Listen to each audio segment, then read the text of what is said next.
In 1970, Western intelligence becomes aware of a new Soviet long-range bomber flying at twice the speed of sound. It is the Tupolev Tu-22M Backfire, a nuclear bomber capable of striking targets deep in the heartland of the United States.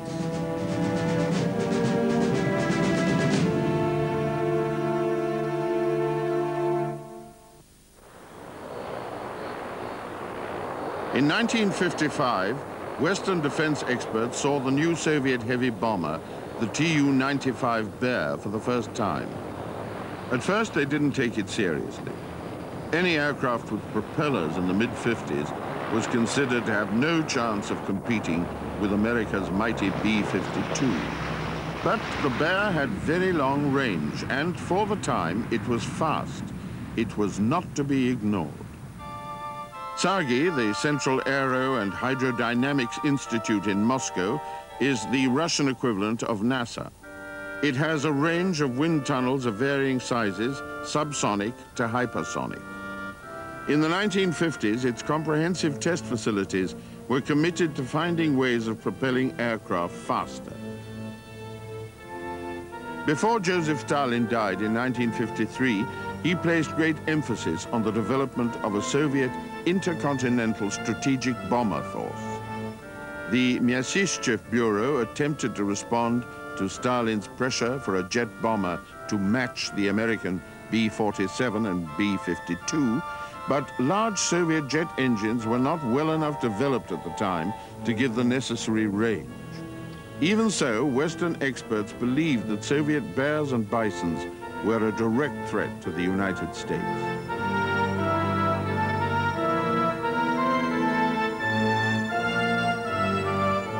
At Tsargy and in the Myasishchev and Tupolev Design Bureau, Soviet experts recognized the problems of matching the Americans.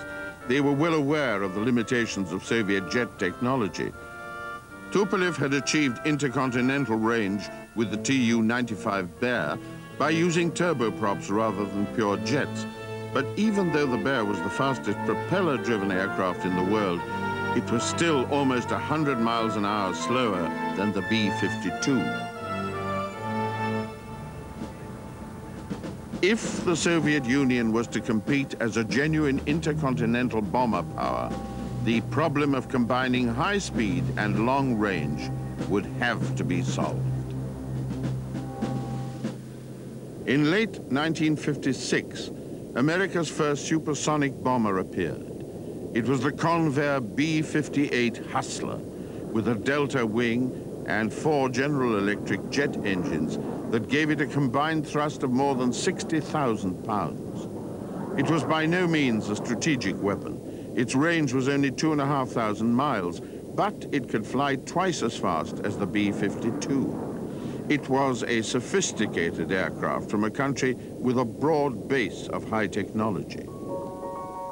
Comparatively, Soviet technological development seemed crude and narrow, hardly touching the life of the ordinary Soviet citizens. In October 1957, the Western world was shocked when the Soviet satellite Sputnik was rocketed into orbit. Not only was it launched before an American satellite, but it was 8 times heavier than the one America was planning to put into orbit. The Sputnik launch forced the world to re-evaluate the Soviet missile program. If a Soviet rocket could launch a satellite, surely it could deliver a nuclear warhead into American territory. America responded immediately by accelerating its own missile programs.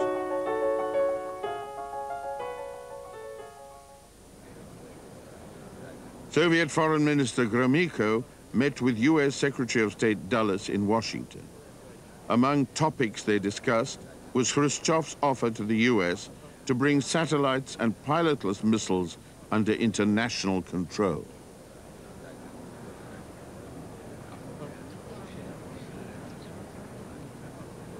At the same time, a project was underway that would challenge American aerospace technology to the limit.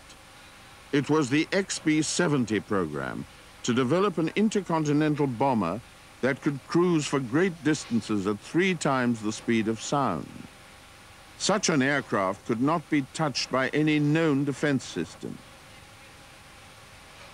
If it worked, the skies above the Soviet Union would be open.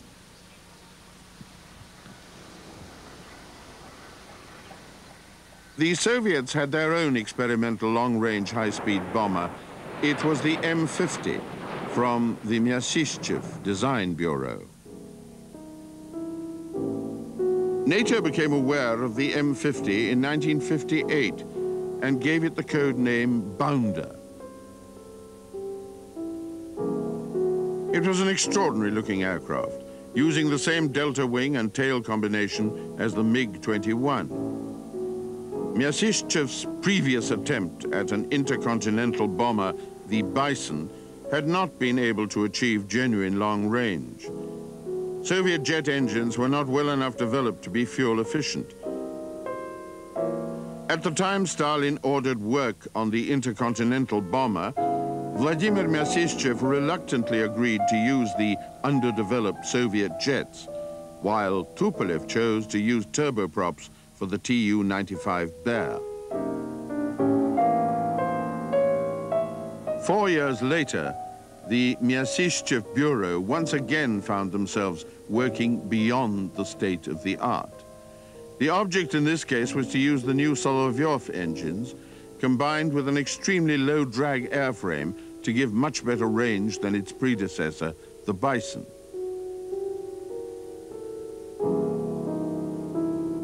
Most of the Bounder's mission was intended to be carried out at high subsonic speed, but the design also included the possibility of short supersonic bursts.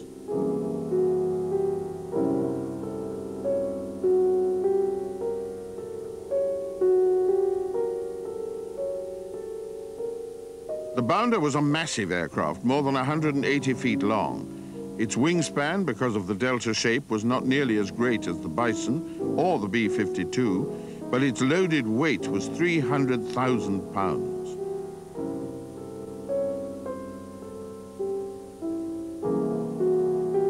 Several prototypes were built in the late 50s, but the performance of the Bounder was disappointing. In its final form, it was capable of supersonic speed, but the combination of high speed and long range in large aircraft still eluded Soviet designers.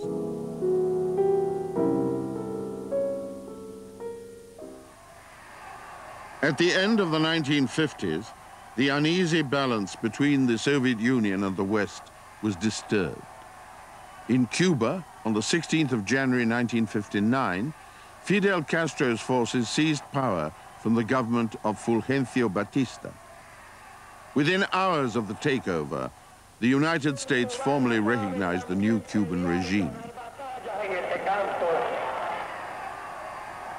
A few months later, in September, a Soviet Tu-114 airliner arrived in New York after a non-stop flight from Moscow, bringing Nikita Khrushchev for a tour of the United States. In a whirlwind 2 weeks, the Soviet premier demonstrated his volatility, protesting at his exclusion from Disneyland and bluntly affirming the possibility of a nuclear war. At Camp David, his mood appeared to calm, and he discussed such things as the future of Berlin with President Eisenhower. Khrushchev's position had been strengthened by a successful Soviet moon rocket launch just before his arrival in America, and it was strengthened further still on May the 1st, 1960, when a Soviet surface-to-air missile brought down a high-flying American U-2 spy plane. The pilot, Francis Gary Powers, was put on trial in Moscow. Amid great publicity, Powers was convicted of espionage, and Khrushchev was able to take the full advantage of what was a diplomatic disaster for the United States.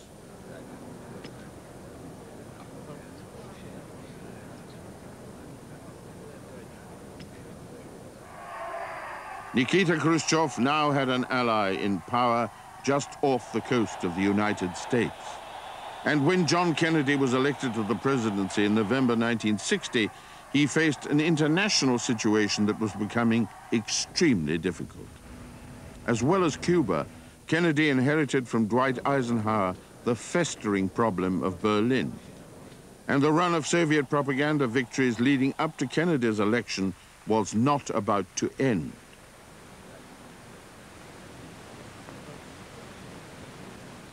Just 3 months after the new president's inauguration came momentous news.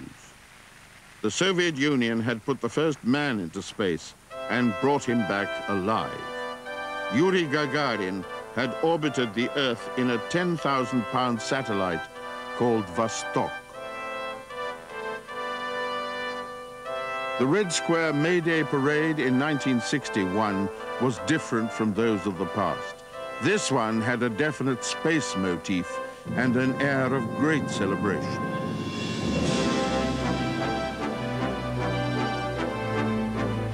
Yuri Gagarin was the guest of honor. He watched the launch of a rocket balloon and a series of space-related displays.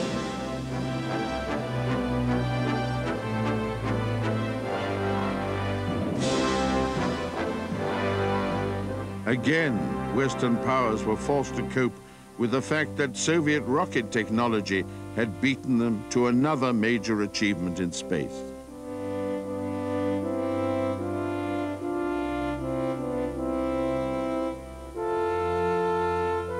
Yuri Gagarin, described by the Soviet Union at the time as a married industrial technician, became an instant national hero and a symbol of Soviet achievement.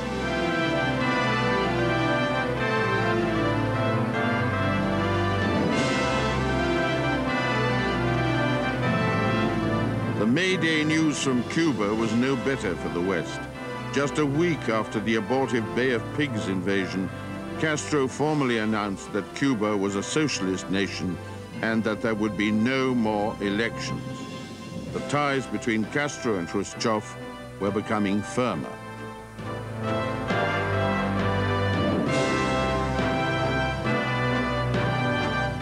After Yuri Gagarin's triumph, the American space program needed to prove its credibility. On May the 25th, Commander Alan B. Shepard became the first American in space. His capsule traveled only a fraction of the distance covered by Gagarin, but unlike Gagarin, Shepard was able to maneuver in flight.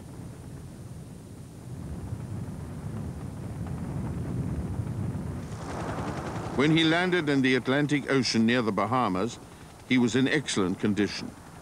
America had the second man in space.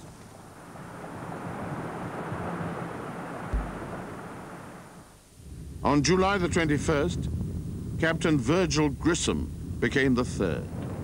The mission went well, but was not a complete triumph. Before the capsule could be pulled out of the water, a hatch blew off and it sank. John Kennedy made his intentions in space clear. He wanted Americans on the moon.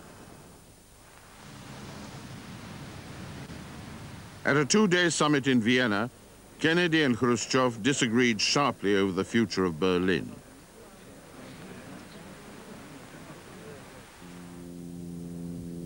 At the Soviet Aviation Day display in Moscow in 1961, the West watched with interest to see what would be unveiled. It was known in the West that Khrushchev favored intercontinental ballistic missiles over long-range bombers, but no one was really sure how far Soviet bombers had developed. Once again, Gagarin's achievement was celebrated, and there was a flypast by a Myasishchev bounder. But Western intelligence had known about the bounder for 3 years, and it was no surprise. There were several different fighters, including early versions of the MiG-21, one with a rocket-assisted takeoff system. Western observers were confused by large, effective-looking aircraft they assumed to be bombers, possibly with supersonic potential. They were thought to be products of the Yakovlev Bureau, but in fact, they were designed by Tupolev. Andrei Tupolev established the pattern for the Soviet Design Bureau when he set his up in 1922. He was one of the most honored and revered figures in the Soviet aircraft industry, famous for the design and construction of large aircraft in the 1920s and 30s. In the 1950s, his design bureau produced two of the Soviet Union's most successful large bombers. His commercial aircraft were also remarkable, especially the Tu-104 jet airliner. This is an aircraft from the family that caused surprise among Western observers at Aviation Day in 1961. Because of its size, the assumption was made by many experts that it was a supersonic bomber, but it was actually the prototype of a fighter interceptor, the largest in the world at the time. To begin with, there was a great deal of confusion about its name. It was developed from the Tu-98, but eventually it entered service as the Tu-28. The United States Department of Defense referred to it as the Tu-128. NATO gave it the code name Fiddler.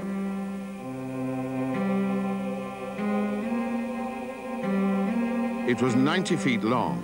The span of its swept wings was 60 feet. Fully loaded, it weighed 88,000 pounds. Its two engines had about 27,000 pounds of thrust each, and top speed was 1,100 miles an hour. Later versions carried two missiles under each wing, one infrared and one radar.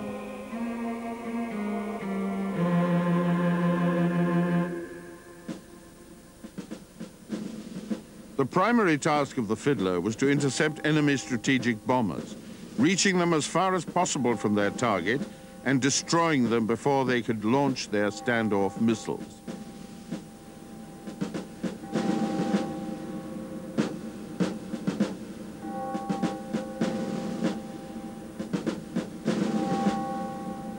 For such a large aircraft, it carried a very small crew, only a pilot and a navigator.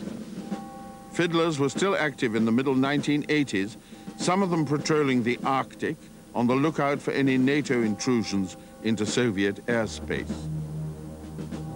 While there was a confusion at the 1961 Soviet Aviation Day about whether or not the Tu-28 was a supersonic bomber, there was no doubt about another aircraft that made its public debut on the same day.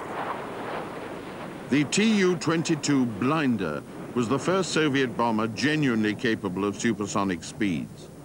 It could only sustain them for short periods of time, but it still caused a sensation among Westerners at the Aviation Day flypast.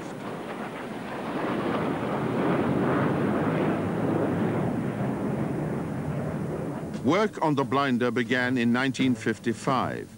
It was intended to replace the subsonic Badger, but to have a much more sophisticated ability to penetrate enemy defenses. It was capable of speeds just under 1,000 miles an hour, so it was not really comparable with the American Hustler, which was much faster.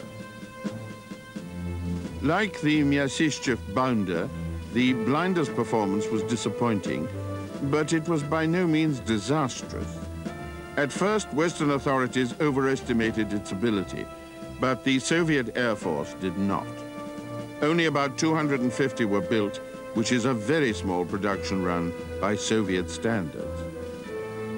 The Blinder's top speed was almost 1.5 times the speed of sound, and its maximum range was less than 4,000 miles. This meant its maximum combat radius, including a short supersonic dash, was less than 2,000. The range of Soviet jet bombers had always been disappointing.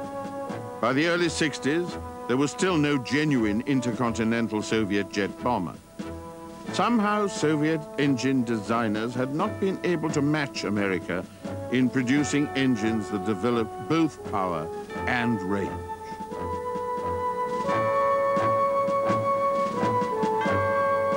The Blinder's engines, two Kolesov turbojets giving a combined thrust of more than 60,000 pounds, were unusually positioned compared with other large Tupolev aircraft. They were housed in short pods sitting side by side on top of the rear fuselage. The fact that these engines could not deliver long range was offset to some extent by developments in weapons technology. When effective long-range air-launched missiles became available, the importance of bomber range diminished slightly. As a result, the lifespan of the Blinder and even the subsonic Badger were extended. Blinders were modified to carry a supersonic nuclear missile with the NATO code name Kitchin. The Kitchin was stored in a recess in the Blinder's weapons bay. It was shaped like an aircraft, about 37 feet long, with a wingspan of 10 feet. It could carry a 200-kiloton nuclear warhead.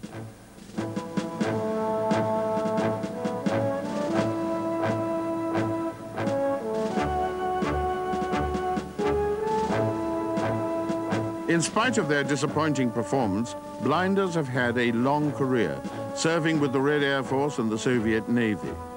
And ironically, it was precisely the disappointing performance of this aircraft that led to the development of a far superior one. The first Soviet supersonic bomber to really scare the West, the Tu-22M Backfire. In 1961, world tension over Berlin was heightening. Every week, thousands of refugees from the eastern sector of the city were flooding into the West. Officials said they were suffering from Türschluss panic, fear that the door would slam in their face. There were strong rumors circulating that Russia would seal the border between East and West Berlin.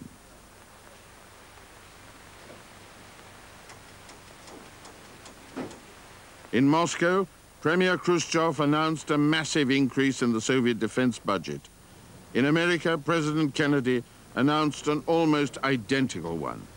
Discussions between the major Western powers failed to find a solution to the Berlin problem, and Khrushchev accused Kennedy and other Western leaders of paying lip service to the idea of disarmament.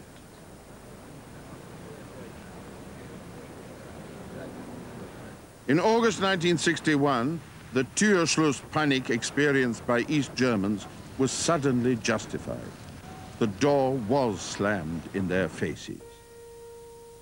It began with barbed wire on August the 14th.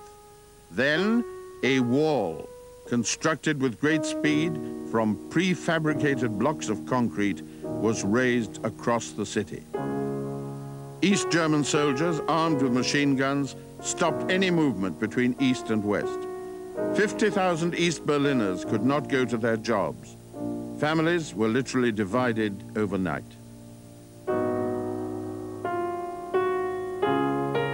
It was too much for some people. Desperate attempts were made to cross from east to west. This woman became a rope in a tug of war between West Berliners and East German border police. In the end, the Westerners won.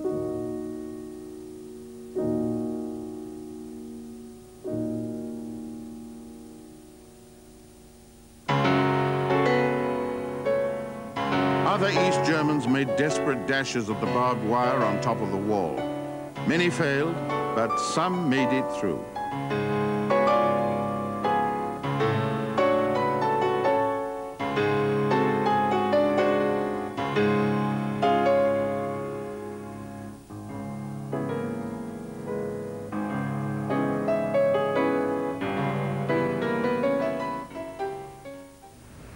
A month later, Dag Hammarskjöld, the Secretary General of the United Nations, died in a plane crash. In a speech in Hammarskjöld's honor, President Kennedy made an appeal for peace to the leaders of a world dangerously close to nuclear conflict. Ladies and gentlemen of this assembly, the decision is ours. Never have the nations of the world had so much to lose or so much to gain. Together we shall save our planet, or together we shall perish in its flames. Save it we can, and save it we must. And then shall we earn the eternal thanks of mankind, and as peacemakers, the eternal blessing of God. A year later, the Cuban Missile Crisis erupted. Aerial photographs showed the development of Soviet missile sites in Cuba. America set up a naval blockade and insisted that the Soviet Union withdraw all weapons. In the United Nations, Adlai Stevenson summarized the American view of Soviet action. We now know that the Soviet Union, not content with Dr. Castro's oath of fealty, not content with the destruction of Cuban independence, not content with the extension of Soviet power into the Western Hemisphere, not content with a challenge to the inter-American system and to the United Nations Charter, has decided to transform Cuba into a base for communist aggression, into a base for putting all of the Americas under the nuclear gun. After a week of intense negotiations, Khrushchev backed down. He agreed to dismantle the Cuban bases and ship all offensive weapons back to the Soviet Union. It was a turning point in his career. His relationship with the People's Republic of China broke down. He worked hard to reinforce ties with Egypt, but suddenly, in October 1964, his period as Soviet leader was over. After 11 colorful years in which he changed the face of Soviet international relations, and at times amazed and frustrated the international community, he was removed from office. The newspaper Pravda called Khrushchev's leadership one of harebrained scheming and hasty decisions divorced from reality. He was accused of promoting his own cult of personality.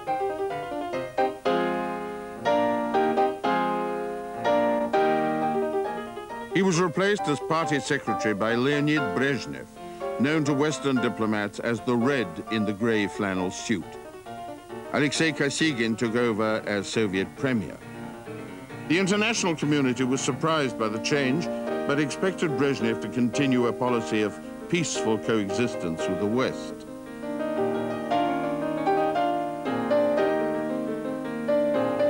One of Brezhnev's major legacies from Khrushchev was the rift with China. Khrushchev's hard line with the People's Republic had led to a situation which threatened to split world communism.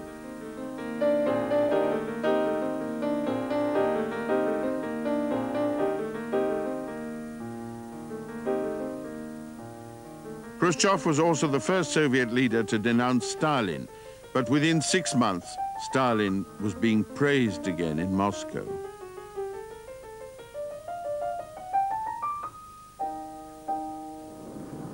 The General Dynamics F-111 was the legacy of the Kennedy administration, which ended in November 1963 with John F. Kennedy's assassination. The swing-wing fighter bomber was a multi-purpose cost saver, and its variable geometry technology was of great interest to Soviet intelligence. The KGB and Soviet aviation experts watched the troubled development of the F-111. It was a major departure from past American fighter and bomber strategy, but the Soviet Union was also interested in the F-111's variable geometry technology. Variable geometry was particularly attractive to Soviet designers because it allowed an aircraft that could fly at twice the speed of sound to also have good takeoff and landing performance. This was vital on the poor surfaces of many Soviet airfields. So far, Soviet aircraft designers had failed to build a supersonic long-range bomber that was a real threat to the West. The Tu-22 blinder not only had disappointing range, its wing was designed for high speed, and it had poor takeoff and landing performance. It needed long airfields, which limited its usefulness in Soviet conditions. Throughout the 1960s, the best Soviet aviation brains and technology worked to develop a bomber that could combine high speed, long range, and good low-speed performance. Tsagi, the Central Aero and Hydrodynamics Institute, developed two variable geometry planforms. One was virtually identical to the F-111, with the wings swinging from the roots. The other was a compromise, with only part of the wings moving.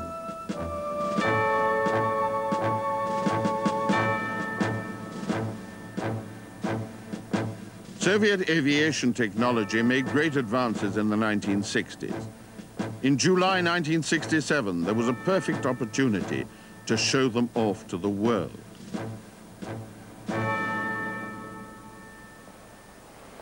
(1967) was the 50th anniversary of the revolution that established the Soviet state.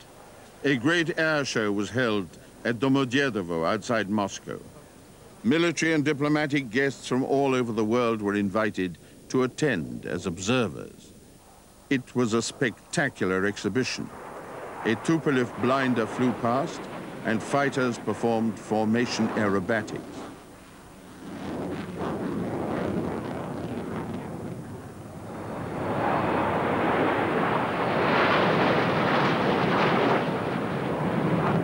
Every so often, the audience was given tantalizing glimpses of new aircraft, military and civilian.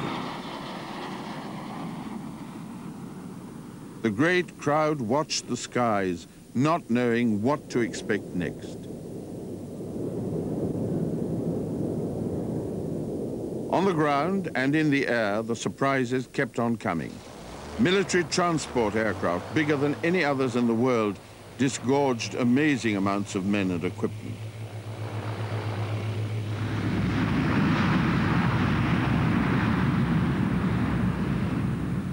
Towards the end of the show, a group of enormous fighter aircraft blasted across the field. They were forerunners of the MiG-25 that would soon throw Western fighter designers into panic.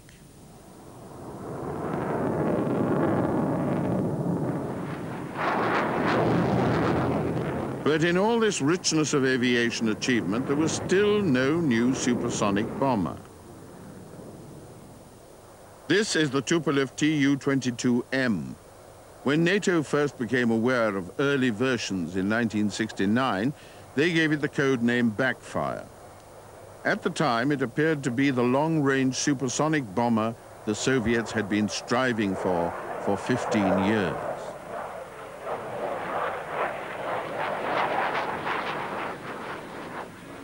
For some time, the Backfire was thought by Western experts to be a new version of the blinder, modified with swing wings. Tupolev certainly referred to it as the Tu-22M, which usually indicates a modification. Since the Tu-22 was the blinder, the assumption was reasonable.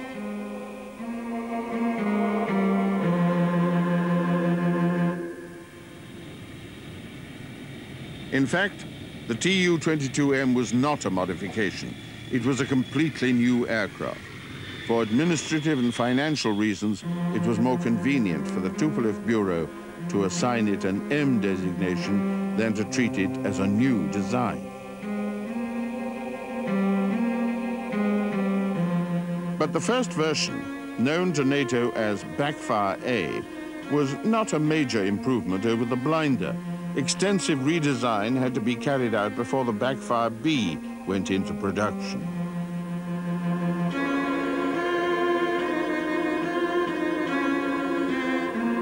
When the Backfire entered service with the Soviet Air Force and Navy in the early 1970s, it carried a refueling probe in the nose and was believed to have enough range to reach North America. But the Soviet Union insisted that it was not a strategic intercontinental bomber. They said it was meant for tactical use in Europe and Asia and had a range of less than 1,500 miles.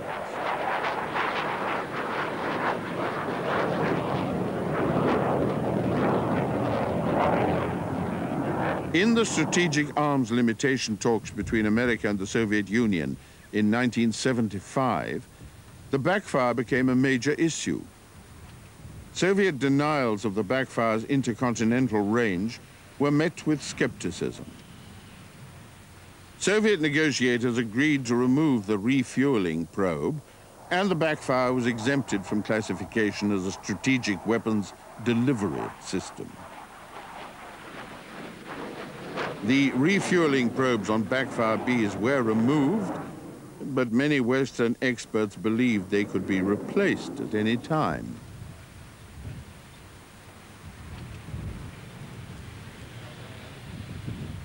The Backfire is a formidable weapons system. It can carry more than 26,000 pounds of bombs internally, nuclear or conventional. It can also carry 2 kitchen long-range air-to-surface missiles under the fuselage and a variety of other weapons mounted under the wings.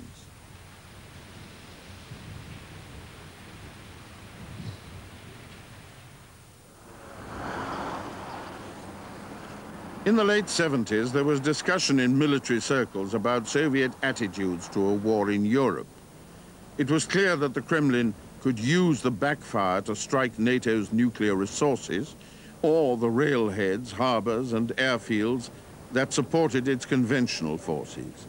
It could also be used for similar strikes into China. For many years, the backfire's range was calculated and debated by Western experts. So was the question of whether or not it was really a strategic bomber. Original American estimates put its range far above the modest figure proposed by the Soviets in 1975. But since then, these estimates have gradually reduced.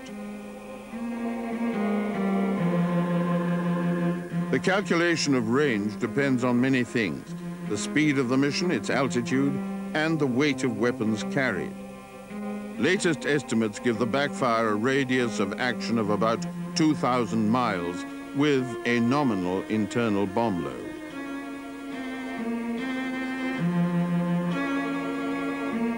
The backfire is a large aircraft.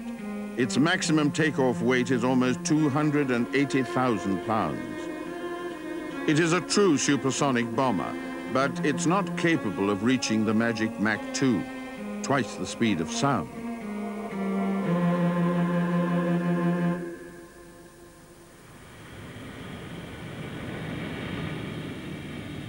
For a bomber, the backfire's engine placement is strange. Most bombers reserve the fuselage to carry fuel and the bomb load.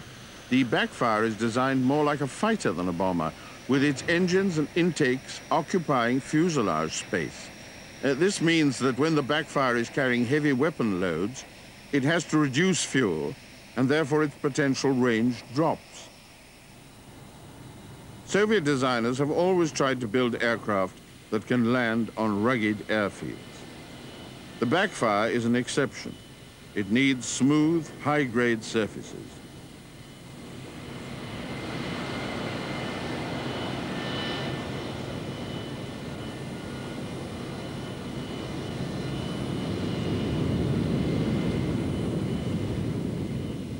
The backfire was designed with variable geometry to give good performance at high and low speeds. But in spite of the swing wings, its takeoff speed is high. It lands at about 170 miles an hour with the help of wing flaps and slats.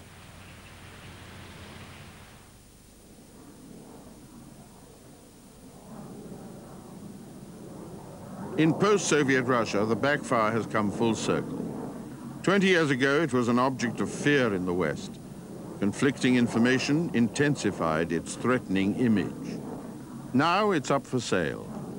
A Tu-22M3 appeared at Farnborough in 1992 in the first phase of an international marketing effort. It's possible that the backfire, the bone of contention of the SALT talks in 1975, could soon be flying for a Western power.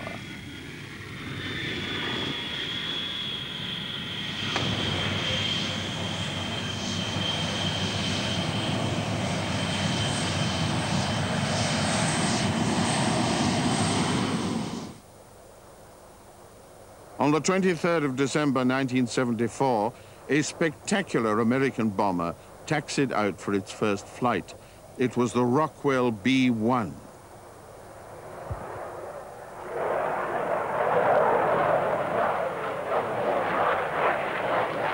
The B-1 was intended to be a replacement for the Boeing B-52, which at that stage had been in service for almost 20 years.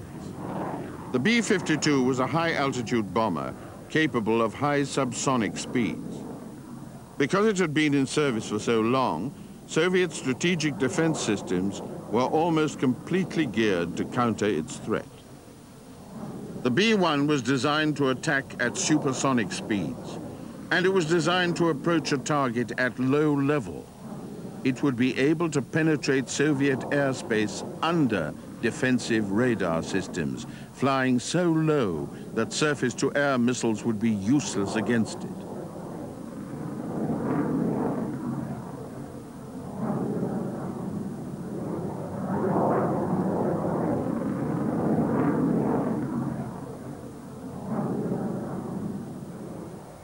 At that time, Soviet air defense fighters were also designed for high-altitude interception and were not equipped to detect and attack low-level targets.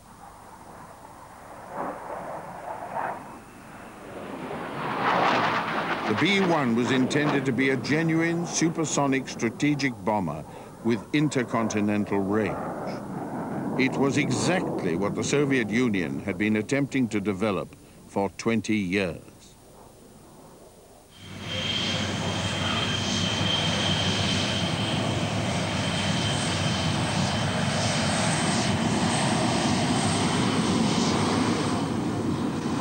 The B-1's implications for the Soviet Air Defense Ministry were devastating. They demanded a completely new approach to defense systems on the ground and in the air. America could not be allowed to gain such a strategic advantage without some Soviet attempt to match it. Work began in the Tupolev Bureau to develop the long-awaited Soviet intercontinental supersonic bomber. No one in America had any idea that such a development was taking place. The news would not filter through until 1979, and by then another crucial development had occurred. In June 1977, President Jimmy Carter canceled the B-1 program and diverted funds to cruise missile development.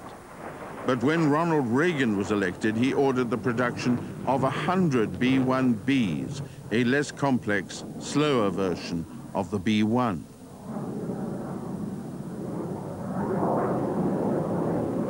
The B-1B was rolled out of Rockwell's factory in Palmdale, California, on September the 4th, 1984.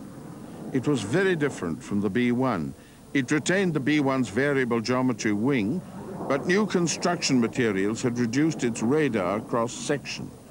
It was a genuinely stealthy aircraft. In November 1981, a poor-quality American reconnaissance photo taken over Ramenskoye Flight Test Center revealed a bomber that looked remarkably like the B-1. It had variable geometry wings and a long, slender fuselage, but it was very large indeed, 20% larger than the B-1B. In fact, it was larger than the aircraft the B-1B was intended to replace, the giant Boeing B-52. NATO gave it the code name Blackjack. The Soviet Union at last had its supersonic strategic bomber. The Soviet designation for the Blackjack is the Tupolev Tu-160. Its wingspan in the straight position is 182 feet, almost exactly the same as the B-52, but it's 20 feet longer, and the maximum takeoff weight estimated by American Air Force officials is 590,000 pounds, 100,000 pounds more than the B-52. The Blackjack is an expensive and complex aircraft, far too expensive for a trainer version to be built. But this aircraft is a trainer for Blackjack crews. It's a Tu-134, a basic commercial airliner. The nose section has been rebuilt and fitted with all the controls and electronics of the Blackjack.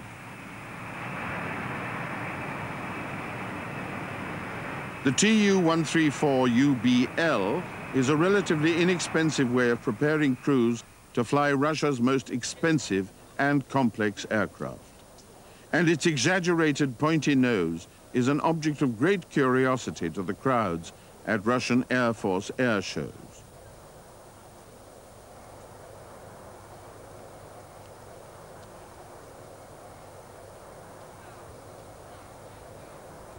The Tu-134 is much smaller than the Blackjack, and its wings are fixed, But for initial training of crews who may have to fly long intercontinental strategic missions, it is an excellent tool.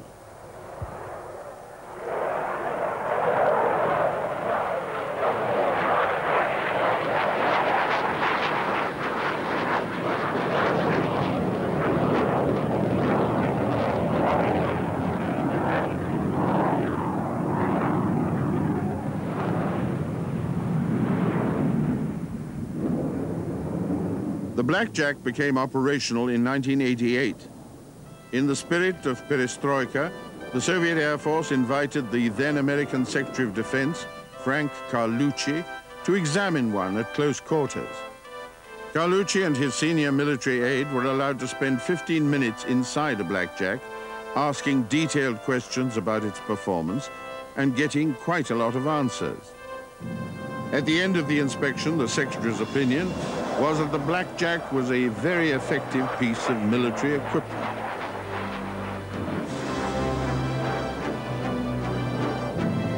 There's no doubt about the truth of the Secretary's estimate. The Blackjack can fly at more than twice the speed of sound, propelled by 4 vast turbofan engines of 50,000 pounds thrust each. Its unrefueled combat radius is estimated by American officials to be 3,200 miles, far greater than that of the Backfire and of the B-1B.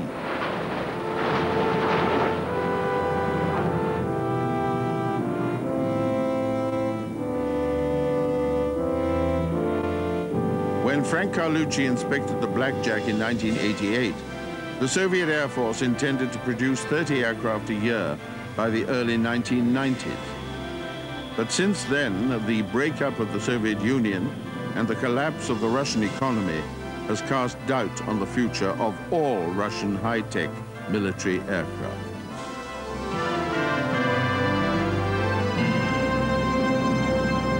It's ironic that the Soviet Union labored so long to develop a genuine supersonic intercontinental bomber, only to collapse soon after it entered service.